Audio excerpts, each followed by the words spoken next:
క్రీస్తునాథుని యందు ప్రియ సహోదరి సహోదరులారా, ఈరోజు మనం ఏ పండుగను జరుపుకుంటూ ఉన్నాము?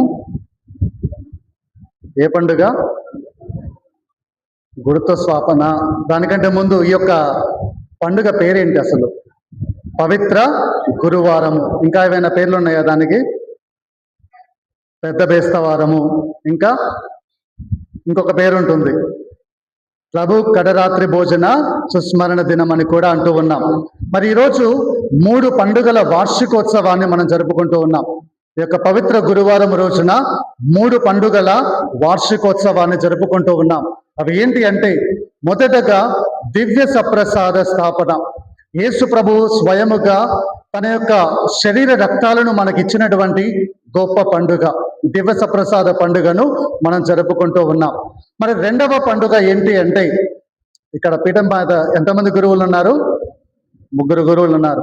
మరి ఈరోజు గురుత్వ స్థాపన పండుగను కూడా మనం జరుపుకుంటూ ఉన్నాం.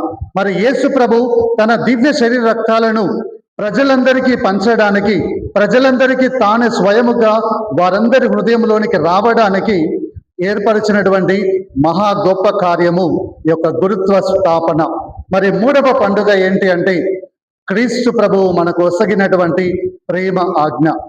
మరి ఈరోజు ఈ 3 పండుగల వార్షికోత్సవాన్ని జరుపుకుంటూ ఉండగా కొద్దిసేపు ఈ 3 పండుగలను అర్థం చేసుకోవడానికి, మన జీవితంలో అన్వయించుకోవడానికి ప్రయత్నం చేద్దాం.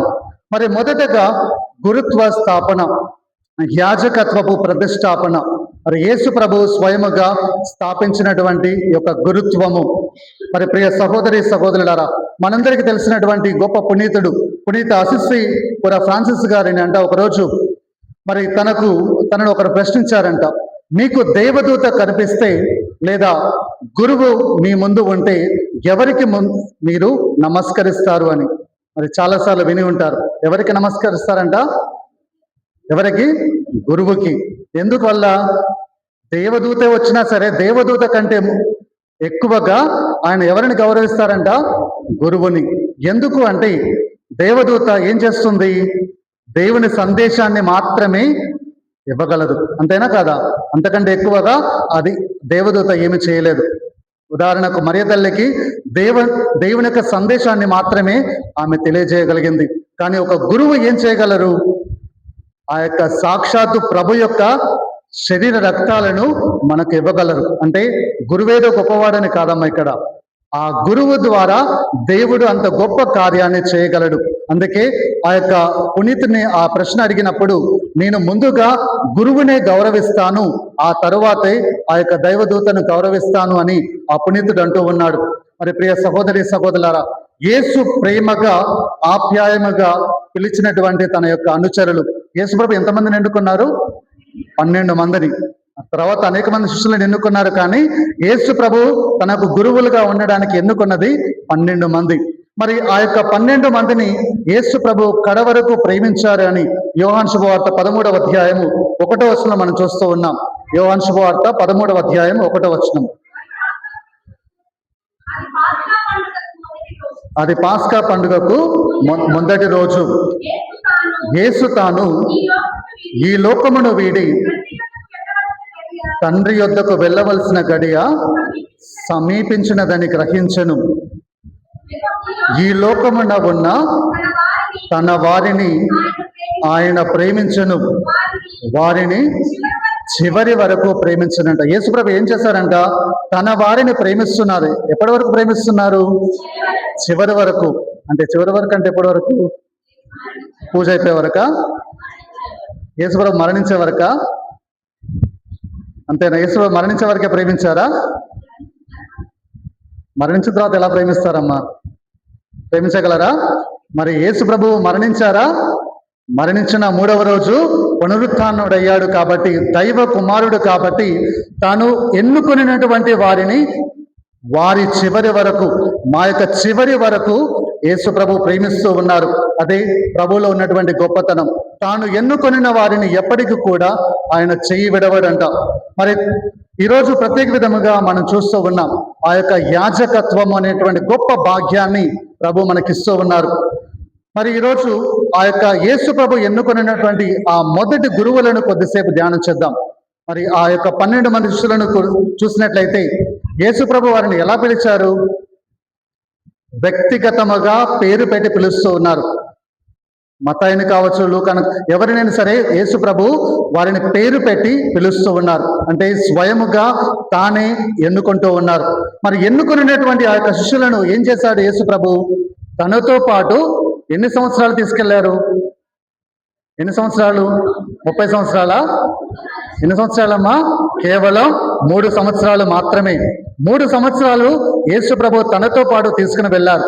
దీనికి తను ఏ విధముగా తన తండ్రి దగ్గర తెలుసుకున్నటువంటి ప్రతి విషయాన్ని ప్రజలకు బోధిస్తూ ఉన్నప్పుడు తన శిష్యులకు కూడా తెలుసుకోవాలని, ఆయన ఎవరు, ఎక్కడి నుంచి వచ్చారు, తను ఈ యొక్క అద్భుత శక్తులను ఎలా చేయగలుగుతున్నారు, ఇవన్నీ కూడా వారికి తర్ఫీదునిస్తూ ఉన్నారు, వాళ్ళకి నేర్పిస్తూ ఉన్నారు. మరి ఎటువంటి గొప్ప శిష్యులు, మరి శిష్యులను తానే స్వయముగా తర్ఫీదునిచ్చిన అయినా కూడా మరి ప్రభు ఈరోజు ఆ యొక్క కడరాత్రి భోజన సమయంలో ఆ యొక్క 12 మంది శిష్యులు ఏం చేస్తున్నారు? ఎక్కడున్నారు? యేసు ప్రభువుకి ఆ యొక్క భోజన బల్లపు చుట్టూ కూర్చొని ఉన్నారు. మరి వాళ్ళందరినీ కూడా యేసు ప్రభు చూస్తూ ఉన్నారు. ఎందుకు చూస్తున్నారు? కొద్దిసేపటిలో యేసు ప్రభువుని బంధించబోతూ ఉన్నారు. ఆ సమయంలో ఈ మహానుభావులు, ఈ 12 మంది ఎటువంటి జీవితాన్ని జీవించబోతున్నారో ప్రభువుకు తెలుసు. సాక్ష్యం ఇస్తాను అని పలికినటువంటి వాళ్ళు, ప్రభువు చేత పేరు పెట్టి పిలువబడినటువంటి వాళ్ళు ఎలా ఉండబోతూ ఉన్నారో ప్రభువుకి ముందుగానే తెలుసు. మరి ప్రభు తన యొక్క శ్రమలను అనుభవించే సమయంలో పిరికి బందలుగా పారిపోతున్నారని తెలుసు. మరి ఒక వ్యక్తి తనను గురుద్రోహం చేయబోతూ ఉన్నాడని తెలుసు. మరి ఇవన్నీ తెలిసినా సరే ప్రభు ఒక్కొక్కరిని గమనిస్తూ ఉన్నాడు. మరి ముందుగా పేతురు గారిని చూసినట్లయితే, అందరిని గురించి కాదు, కొంతమంది గురించి మనం ధ్యానం చేసుకుందాం. ముందుగా పేతురు యేసు ప్రభువుకి అతి సన్నిహితముగా ఉన్న వారిలో ప్రముఖుడు పేతురు. ఆయన ఎంత గొప్పవాడు అంటే మార్కు శుభవార్త 8వ అధ్యాయము 29వ వచనంలో చూస్తూ ఉన్నాం. యేసు ప్రభు ఎవరో తెలుసుకున్నటువంటి మొదటి వ్యక్తి. మార్కు శుభవార్త 8వ అధ్యాయము 29వ వచనము. అప్పుడు యేసు, మరి నన్ను గూర్చి మీరు ఏమనుకొనుచున్నారు అని వారిని ప్రశ్నింపగా పేతురు, నీవు క్రీస్తువు అని ప్రత్యుత్తరం ఇస్తున్నారు. ఏమంటున్నారు? మీరు నా గురించి ఏమనుకుంటున్నారు అని యేసుప్రభు అడగానే ఏం చెప్తున్నాడు ఆయన? పేతురు మొదటగా స్పందిస్తున్నారు. ఏమంటున్నారు? నీవు క్రీస్తువు. క్రీస్తు అంటే ఎవరు? దేవుని చేత పంపబడినటువంటి వ్యక్తి అని గ్రహించినటువంటి మొదటి శిష్యుడు ఆయన. అయినా సరే ఆయన అనేక సార్లు పడుతూ లేస్తూ ఉన్నాడు. ఉదాహరణకు నీటిపై నడిచినప్పుడు, నీవు నిజంగా ప్రభువు అయితే నన్ను కూడా నీటిపై నడవడానికి అవకాశం ఇవ్వు అనగానే యేసుప్రభు అవకాశం ఇచ్చారు. మరి పేతురు గారు ఎప్పటి వరకైతే యేసుప్రభు వంక చూశాడో అప్పటి వరకు ఎటువంటి సమస్య లేకుండా నీటిపై నడవగలిగాడు.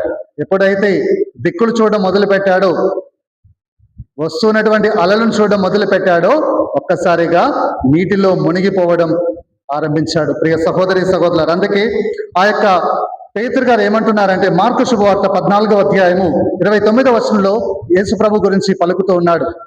మార్కు శుభవార్త 14వ అధ్యాయము 29వ వచనం. అందరూ విడిచిపెట్టినను నేను మాత్రము నిన్ను విడిచిపెట్టను అంటున్నాడు. యేసు ప్రభు హెచ్చరిస్తున్నారు. నీవు నన్ను ఎరగను అని ముమ్మారు బొంకెదు అని పలికినప్పుడు ఆయన ఏమంటున్నారు? అందరూ విడిచిపెట్టినను నేను మాత్రము విడిచిపెట్టను అంటున్నాడు. మరి క్రీస్తు శిష్యుడు అని ఆయన ధైర్యంగా చెప్పగలిగాడా? ముందైతే చెప్పాడు, అందరూ విడిచిపెట్టినా నేను మాత్రము విడిచిపెట్టను అంటున్నాడు. కానీ ఆ యొక్క శిష్యుడు ఏమంటున్నాడు? మార్కు శుభవార్త 14వ అధ్యాయము 70-71 వచనంలో మనం చూస్తూ ఉన్నాం. అందుకు పేతురు శపించుకొనుచు ఆనపెట్టి, మీరు చెప్పుచున్న ఆ మనిషిని ఎరుగను అంటున్నాడు. మరి ఏం చేస్తున్నాడు ఆయన? తనను తాను శపించుకుంటూ ఆనపెట్టి ఒట్టేసి చెబుతున్నాను. ఏమంటున్నాడు ఆయన? మీరు ఏమంటున్నారో, ఎవరి గురించి మాట్లాడుతున్నారో, అసలు ఆయన ఎవరో కూడా నాకు తెలియదు అని పలుకుతూ ఉన్నాడు. ప్రియ సహోదరి నీవు మెస్సయ్యావు అని పలికినటువంటి శిష్యుడు, యేసు ప్రభుని మొదటిగా గుర్తించినటువంటి శిష్యుడు ఇప్పుడు ఏమంటున్నాడు? ఆయన యేసు ప్రభు అనుచరుడు అని చెప్పుకోవడానికి సందేహిస్తున్నాడు. సందేహించినా పర్వాలేదు, ఆన పెట్టుకొని శపించుకుంటూ మీరు ఏమంటున్నారో, ఎవరి గురించి మాట్లాడుతున్నారో అసలు నాకు తెలియనే తెలియదు, ఆ వ్యక్తి ఎవరో నాకు తెలియనే తెలియదు అని పలుకుతూ ఉన్నాడు. ప్రియ సహోదరి సహోదరులారా, అది ఆ యొక్క పేతురు గారి యొక్క వ్యక్తిత్వం. కానీ ఎప్పుడైతే యేసు ప్రభు మాటలు గుర్తుకు వచ్చాయో అప్పుడు తనలో కనువిప్పు కలుగుతూ ఉంది. 72వ వచనం చూడండి, 14వ అధ్యాయం 72వ వచనం. యేసు చెప్పిన మాటలు జ్ఞాపకము రాగా పేతురు వెక్కి వెక్కి ఏడుస్తూ ఉన్నాడు. మరి ఎప్పుడైతే యేసు ప్రభు నీవు కోడి కోయక ముందే ముమ్మారు నన్ను ఎరుగవు అని పలుకుతావని హెచ్చరించాడు, ఆ మాటలు గుర్తురాగానే ఏం చేశాడు? ఆయన వెక్కి వెక్కి ఏడుస్తూ ఉన్నాడు. మరి అదే పేతురు గారిలో ఉన్నటువంటి గొప్పతనం. తను చేసినటువంటి పొరపాటు తెలుసుకొని ఏడుస్తూ ఉన్నాడు. మరి ఇలా అనేక సార్లు పడుతూ లేస్తూ ఉన్నటువంటి వ్యక్తి పేతురు గారు. మరి రెండవ వ్యక్తి మనందరికీ చాలా సుపరిచితమైనటువంటి వ్యక్తి ఎవరు అనుకున్నా, అనగానే యూదా ఇస్కరియోతు చెప్తారనుకున్నాను. ఆయన కాదన్నా, ఇంకొక వ్యక్తి పునీత థామస్ గారు. దేనికి ఫేమస్ ఆయన? థామస్ గారు దేనికి ఫేమస్? అనుమానానికి. ఓకే, మరి యోహాను సువార్త 20వ అధ్యాయము 25వ వచనంలో తక్కిన శిష్యులు మేము యేసు ప్రభుని చూసాము, యేసు ప్రభు నిజంగా ఉత్థానమయ్యాడు అంటే ఆయన పలికినటువంటి పలుకులు. యోహాను సువార్త 20వ అధ్యాయము 25వ వచనం. అతనితో మేము ప్రభుని చూచితిమి అని చెప్పినప్పుడు అందుకు అతడు నేను ఆయన చేతులలో చీలల గుర్తులను చూసి అందు నా వ్రేలు పెట్టి ఆయన ప్రక్కలో నా చెయ్యి ఉంచినని తప్ప విశ్వసించనంటున్నాడు. ఆయన చేతుకున్నటువంటి గాయాలు చూసి అందులో నా వ్రేలు పెట్టి, మరి పక్కన బల్లెంతో పొడిచారు కాబట్టి ఆ గాయం చాలా పెద్దగా ఉంటుంది కాబట్టి నా చెయ్యే పెడతాను డైరెక్ట్ గా అని ఆయన తన యొక్క అవిశ్వాసాన్ని వ్యక్తపరుస్తూ ఉన్నాడు. మరి ప్రియ సహోదరి సహోదరులారా, కానీ ఎప్పుడైతే ప్రభు యొక్క మాటలు గుర్తుకు వచ్చాయో అప్పుడు నా ప్రభువా నా దేవా అంటూ ఉన్నాడు. అది ప్రియ సహోదరి సహోదరులారా, ఈ యొక్క పునీతుడు కూడా, ఈ యొక్క శిష్యుడు కూడా అనేక సార్లు తన యొక్క అవిశ్వాసాన్ని వ్యక్తపరుస్తూ ఉన్నాడు. మరి అనేక సార్లు తన యొక్క విశ్వాసాన్ని కోల్పోయాడు. మరి ఇదే యేసుప్రభు చూస్తూ ఉన్నాడు. ఇదిగో ఈ శిష్యుడు నేను పునరుత్థానం అయ్యాను అన్నా సరే నమ్మడు అనేటువంటి విషయము యేసుప్రభు కనిపిస్తూ ఉంది. ఇక అలా చుట్టూ చూస్తూ ఉన్నాడు. మరి అలా చూస్తూ ఉన్నప్పుడు ఇంకా ఇద్దరు శిష్యులు గుర్తుకు వచ్చారు. వాళ్ళు చేసినటువంటి ఘనకార్యం. వాళ్ళ తల్లి వచ్చి వాళ్ళ కొరకు ప్రాధేయపడుతుంది. ఎవరా ఇద్దరు? యోహానా, ఇంకొకరు ఆంద్రే, యాకోబు, యోహానులు. మరి వాళ్ళిద్దరు దేని కొరకు ప్రాకులాడుతూ ఉన్నారు? పదవి, అధికారం కొరకు. ఏం కావాలంటే వాళ్ళకి వాళ్ళ యొక్క తల్లి అడుగుతూ ఉంది. మత్తయి శుభవార్త 20వ అధ్యాయము 20-21 వచనములు. మత్తయి శుభవార్త 20వ అధ్యాయము 20-21 వచనములు. అంతటా వారి యొక్క తల్లి యేసు వద్దకు వచ్చి, చెప్పండి, చదవండి అమ్మా. నీ కోరిక ఏమి అని యేసు ఆమెను అడిగెను. అందుకు ఆమె, నీ రాజ్యములో నా ఇద్దరు కుమారులలో ఒకరిని నీ కుడి వైపున ఒకరిని నీ ఎడమ వైపున కూర్చుండే సెలవు. ఏం కావాలంటే వాళ్ళ తల్లికి ఏం కోరుకుంటుంది? యేసు ప్రభు రాజ్యములో యేసు ప్రభు ఆ యొక్క సింహాసనముపై కూర్చున్నప్పుడు తన యొక్క ఒక కుమారుడినేమో కుడి వైపున, ఇంకొక కుమారుని ఎడమ వైపున కూర్చోవడానికి ముందుగానే ఆమె పర్మిషన్ అడుగుతూ ఉంది. ఆ యొక్క బహుమతిని ఇవ్వమని ఆమె కోరుతూ ఉంది. మరి ప్రియ సహోదరి సహోదరులారా, ఆ యొక్క పదవి వ్యామోహము వారిలో కూడా మనం చూస్తూ ఉన్నాం. తాను ఎన్నుకున్నటువంటి శిష్యులు ఏ విధముగా కొన్నిసార్లు పడుతూ లేస్తూ ఉంటారు ప్రభు గమనిస్తూ ఉన్నాడు. మరి ప్రియ సహోదరి సహోదరులారా, ఆ తర్వాత వచనం చూసినట్లయితే ఆ యొక్క మిగతా శిష్యులు వీరిద్దరిని చూసి కోపగించుకుంటూ ఉన్నారు. ఇలా ప్రతి ఒక్కరిలో ఏదో ఒక బలహీనత ఉంది. ఇప్పుడు మనందరి హీరో వస్తున్నాడు చివరికి. ఎవరు అతను? యూదా ఇస్కరియోతు. మరి యూదా ఇస్కరియోతు చేసినటువంటి పనులు మనందరికీ తెలుసు. మత్తయి శుభవార్త 26వ అధ్యాయము 14-15 వచనంలో మనం చూస్తూ ఉన్నాం ఏ విధముగా గురు ద్రోహాన్ని చేస్తూ ఉన్నాడో. మత్తయి శుభవార్త 26వ అధ్యాయము 14-15 వచనములు. పన్నిద్దరిలో ఒకడు యూదా ఇస్కరియోతు ప్రధాన అర్చకుల యొద్దకు ఏగి వారితో, నేను ఆయనను మీకు అప్పగించిన ఎడల మీరు నాకు ఏమిత్తరు అని అడుగుతున్నాడు. ఏం చేస్తున్నాడు? యేసు ప్రభుని దారం పెడుతున్నాడు. యేసుప్రభుని అమ్మకానికి పెడుతున్నాడు. నేను ఆయనను మీకు అప్పగిస్తే నాకేంటి లాభం, నాకేమిస్తారు అని వారిని అడుగుతూ ఉన్నాడు. ప్రియ సహోదరి సహోదరులారా, అదే విధముగా యోహాను శుభవార్త 6వ అధ్యాయము 70వ వచనంలో యేసుప్రభు పలికినటువంటి పలుకులు చూస్తూ ఉన్నాం. ఈ యొక్క యూదా ఇస్కారియోతుని ఉద్దేశించి ప్రభు పలికినటువంటి పలుకులు. అంతటా యేసు, నేను మీ పన్నిద్దరిని ఎన్నుకొనలేదా, అయినను మీలో ఒకడు పిశాచము అని మరి యేసు ప్రభువే పలుకుతూ ఉన్నారు. నేను మీ 12 మందిని ఎన్నుకొనలేదా, అయినా మీలో ఒకరు పిశాచము అని. మరి ప్రభుతోనే ఉన్నారు, ప్రభుతోనే 3 సంవత్సరాలు గడిపాడు. మరి ప్రభు చెప్పే ప్రతి మాటను ఆలకించాడు, ప్రభు చేసే ప్రతి అద్భుతాన్ని చూశాడు. అయినా సరే తనలో ఏముంది, పిశాచం ఉంటుంది. ప్రియ సహోదరి సహోదరుల, గుడిలో ఉన్నంత మాత్రాన అందరము భక్తులమేనా? అవునా?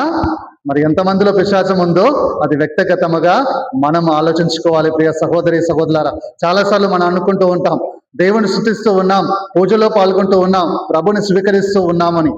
ప్రభు చేత బోధనలు పొందినటువంటి వ్యక్తిలోనే ఒకరిలో పిశాచం ఉంది. మరి యేసు ప్రభు చుట్టూ ఉన్నటువంటి ఆ 12 మందిలోనే ఒకరిలో పిశాచం అనేది ఉంది. మరి నువ్వు నేను ఎటువంటి వాళ్ళము అది గమనించుకోవాలి ప్రియ సహోదరి సహోదరులారా.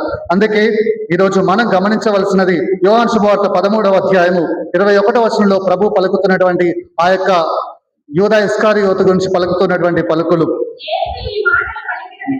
యేసు ఈ మాటలు పలికిన పిదప అంతరంగమున బాధపడుచు, మీలో ఒకడు నన్ను అప్పగించుచున్నాడని నిశ్చయముగా చెప్పుచున్నాను అని స్పష్టముగా పలికిన యేసు ప్రభు బాధపడుచు, ఇదిగో మీలో ఒకడు నన్ను శత్రువులకు అప్పగించబోతూ ఉన్నాడని ముందుగానే హెచ్చరించాడు. అయినా సరే ఈ వ్యక్తిలో మార్పు అనేది రాలేదు.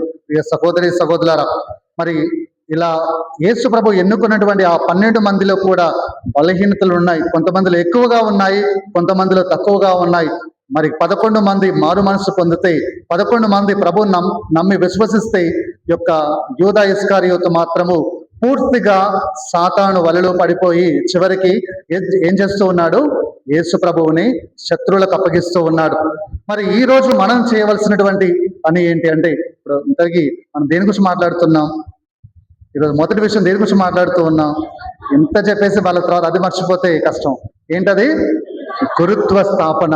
మరి ఈరోజు గురువుల పట్ల మనం ఎలా ప్రవర్తించాలి, ఆ యొక్క గురువులను మనం ఏ విధంగా గౌరవించాలి, మన బాధ్యత ఏంటి అనే విషయాన్ని కొద్దిసేపు ధ్యానం చేద్దాం. మరి మనం చేయవలసినటువంటి ప్రధానమైనటువంటి పని, గురువులను ఏం చేయాలి? తిడుతూ ఉండాలి. వాళ్ళు ఎప్పుడు తప్పులు చేసి దొరుకుతారా అని ఎదురు చూస్తూ ఉండాలి. అంతేనా? మరి ప్రియ సహోదరి సహోదరుల, గురువుల కొరకు ప్రార్థన అనేది చేస్తూ ఉండాలి.